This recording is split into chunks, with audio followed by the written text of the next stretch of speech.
अस्सलाम वालेकुम। आज हम टीटी एग्ज़ाम करता है जोग्राफिया, इस मज़मून में जोग्राफिया के सवालात और उसके जवाब देखेंगे जो आपको टीटी एग्ज़ाम में बहुत ज़्यादा कारगर साबित हो सकते हैं। इससे पहले की वीडियो में भी हमने जोग्राफिया के सवालात और उसके जवाब देखे हैं जो आपको बहुत ज़्यादा कारगर साबित हुए होंगे।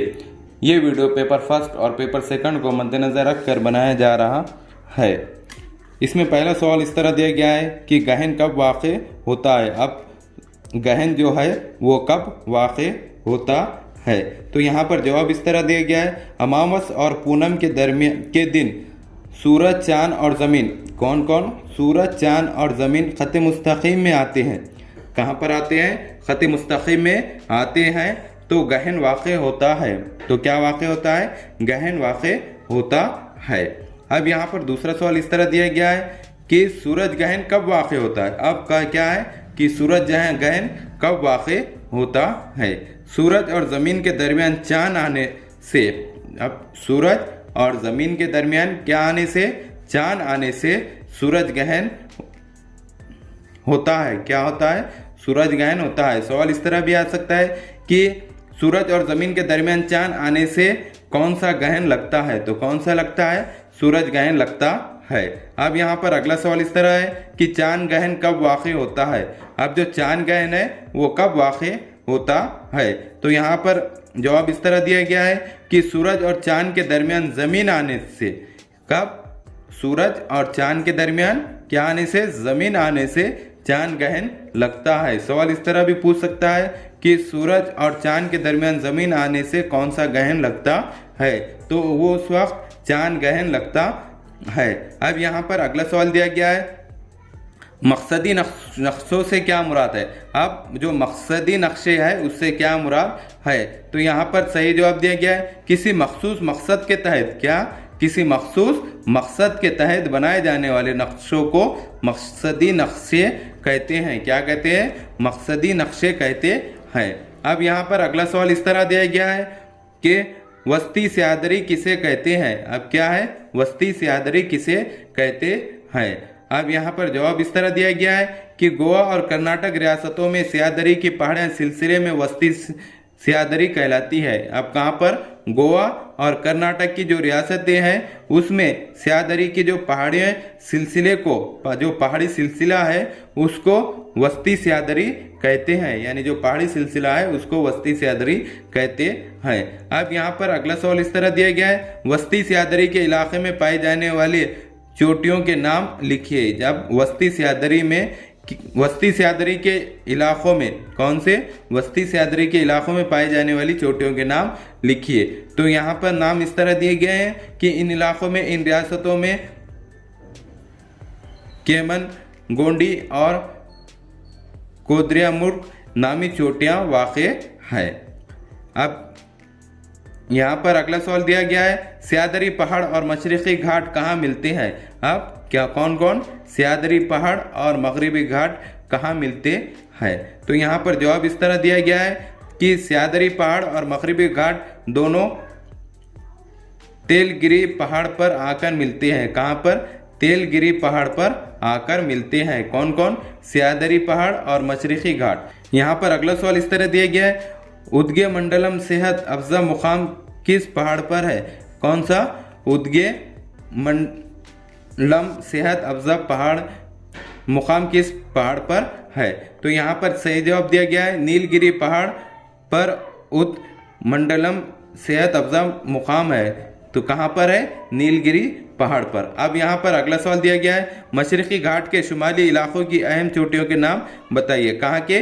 मशरक़ी घाट के शुमाली इलाकों के अहम चोटियों के नाम बताइए। तो यहाँ पर जवाब दिया गया है मशरक़ी घाट के शुमाली इलाकों के अतनाकोंड, संग्राम घटा और महेंद्री गिरी जैसी अहम चोटियाँ है। यानी इनके चोटियों के नाम इस तरह है। अब यहाँ पर अगला सवाल इस तरह दिया गया है, आमदरफ्त की सस्ता तरीन जरिया क्या है। यानी जो आमदरफ्त है, जो सामान को लाना लेके जाना है, उसका सस्ता तरीन जरिया कौन सा है, तो यहाँ पर सही जवाब दिया गया है कि समंदरी आबी आमदरफ्त का सस्ता तरीन जरिया है। क्या? समंदरी, जो समंदरी रास्ते से जो आमदरफ्त की जाती है यानी समंदरी आबी रास्ते से जो आमदरफ्त की जाती है वो सस्ता तरीन जरिया है।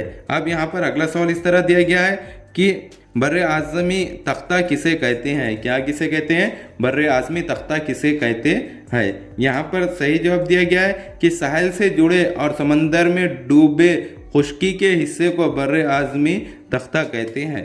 अब क्या है कि वो साहिल से जुड़े हुआ रहना, यानी जो साहिल से यानी ज़मीन से जुड़ा हुआ रहना और समंदर में डूबे खुश्की के हिस्से से, यानी जो समंदर में डूबा हुआ जो खुश्की का हिस्सा है तो उस खुश्की के हिस्से को बर्रे आज़मी तख्ता कहते हैं। यहाँ पर सवाल इस तरह भी पूछ सकता है कि साहिल से जुड़े और समंदर में डूबे खुश्की के हिस्से को क्या कहते हैं? तो इसको बर्रे आज़मी तख्ता कहते हैं। अब यहाँ पर अगला सवाल दिया गया है, बर्रे आज़मी ढलान किसे कहते हैं?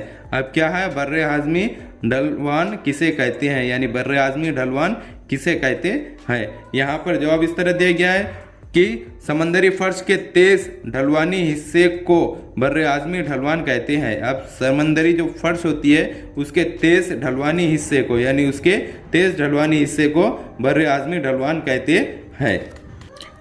यहाँ पर अगला सवाल इस तरह दिया गया है कि समंदरी मैदान से क्या मुराद है? किससे? समंदरी मैदान से क्या मुराद है? तो यहाँ पर सही जवाब दिया गया है, समंदरी फर्श के हमवार और नशीबी इलाकों को समंदरी मैदान कहते हैं।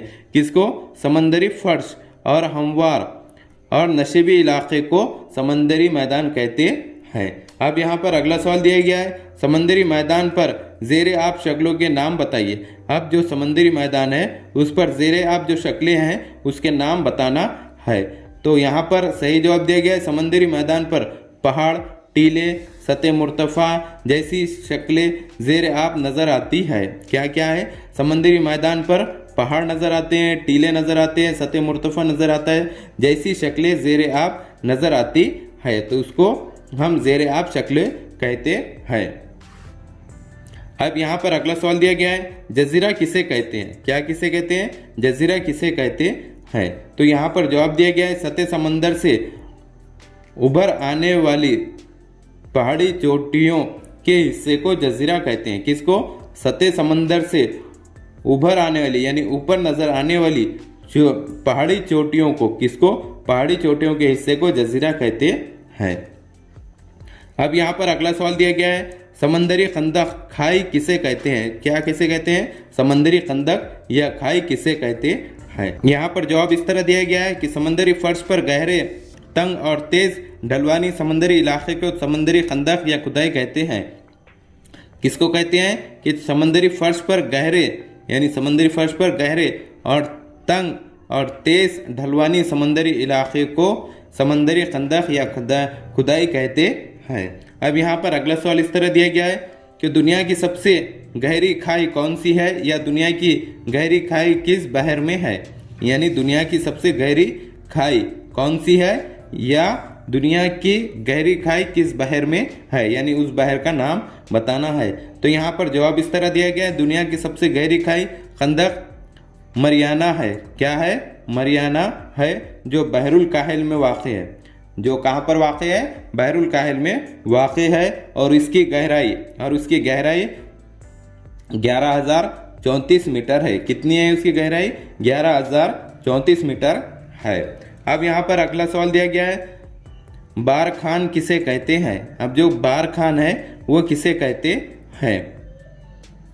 या गर्म सहराई इलाकों में रेत के इस्तेमाल से किस शक्ल के टीले बनते हैं? यह सवाल इस तरह भी आ सकता है कि गर्म सहराई इलाकों में रेत के इस्तेमाल से यानी रेत जमा होने से किस शक्ल के टीले बनते हैं, यानी रेत जमा होने से किस किस्म के टीले बनते हैं। तो यहाँ पर जवाब इस तरह दिया गया है, गर्म सहराई इलाकों में हवा की रफ्तार कम होने से रेत के बारीक ज़र्रात के इस्तेमाल से हलाली शक्ल के टीले बनते हैं। कौन सी शक्ल के? हलाली शक्ल के टीले बनते हैं, इन्हें बार खान कहते हैं। जो ऐसे हलाली शक्ल के टीले बनते हैं जिसे बार खान कहते हैं। अब यहाँ पर अगला सवाल दिया गया है, लोइस किसे कहते हैं? क्या कहते हैं? लोइस किसे कहते हैं? यहाँ पर सही जवाब दिया गया है, रेत से भी बारीक ज़र्रात लोइस कहलाते हैं। अब जो रेत से भी बारीक ज़र्रात होते हैं उसे लोइस कहते हैं। अब यहाँ पर अगला सवाल दिया गया है कि बर्रे आज़म यूरोप किस कुर्रे में वाक़े है। अब जो बर्रे आज़म यूरोप है वो किस कुर्रे में वाक़े है, वो कुर्रा कौन सा है। तो यहाँ पर सही जवाब दिया गया है कि बर्रे आज़म यूरोप शुमाली निफ्स कुर्रे में वाक़े है। कहाँ पर वाक़े है? शुमाली निफ्स कुर्रे में वाक़े है। क्या वाक़े है? बर्रे आज़म यूरोप। अब यहाँ पर अगला सवाल दिया गया है बर्रे आज़म यूरोप का रकबा कितना है। अब जो बर्रे आज़म यूरोप है उसका कुल रकबा कितना है। तो बर्रे आज़म यूरोप का रकबा तकरीबन 1,05,00,000 मुरब्बा किलोमीटर है। कितना है? बर्रे आज़म यूरोप का कुल रकबा तकरीबन 1,05,00,000 मुरब्बा किलोमीटर है, यानी 1,05,00,000 मुरब्बा किलोमीटर है। अब यहाँ पर अगला सवाल दिया गया है बर्रे आज़म यूरोप दरअसल क्या है। अब जो बर्रे आज़म यूरोप है वो दरअसल क्या है। तो यहाँ पर सही जवाब दिया गया है बर्रे आज़म यूरोप एक वसी जजीरे नुमा है। क्या है बर्रे आज़म यूरोप? एक वसी जजीरे नुमा है। अब यहाँ पर अगला सवाल दिया गया है बर्रे आज़म यूरोप की सबसे बुलंद चोटी का नाम बताइए। क्या है कि बर्रे आज़म यूरोप की सबसे बुलंद चोटी कौन सी है, उसका नाम बताना है, या माउंट ब्लैंक की सबसे बुलंद चोटी का नाम बताइए, या जिसका माउंट ब्लैंक की बुलंद चोटी का नाम बताइए। अब यहाँ पर सही जवाब दिया गया है बर्रे आज़म यूरोप में माउंट ब्लानिक कोहे आपस की सबसे बुलंद चोटी है। कौन सी? माउंट ब्लानक कोहे आपस की सबसे बुलंद चोटी है। अब यहाँ पर अगला सवाल दिया गया है कि बर्रे आज़म यूरोप को तकरीबन कितने किलोमीटर साहिल दस्तियाब है। अब जो बर्रे आज़म जो यूरोप है उसको तकरीबन कितने किलोमीटर साहिल दस्तियाब है। तो यहाँ पर सही जवाब दिया गया है कि बर्रे आज़म यूरोप को तकरीबन 61,000 किलोमीटर लंबा साहिल दस्तियाब है, यानी बर्रे आज़म यूरोप को तकरीबन 61,000 किलोमीटर लंबा साहिल दस्तियाब है। अब यहाँ पर अगला सवाल इस तरह दिया गया है यूरोप के अहम दरिया के नाम बताइए। अब जो यूरोप के अहम दरिया है उसके नाम बताना है। तो यहाँ पर नाम इस तरह है कि टेम्स, सेन, रेहाइन, ड्यून्यूब, डॉन, वल्गा वगैरह यूरोप के अहम दरिया है, यानी ये यूरोप के अहम दरिया शामिल किए जाते हैं। इस तरह के हमारे एजुकेशनल वीडियो देखने के लिए हमारे चैनल को सब्सक्राइब करें, बेल आइकन दबाएं, लाइक करें, शेयर करें और आगे के वीडियो बनाने के लिए हमें कमेंट्स करें। Thank you.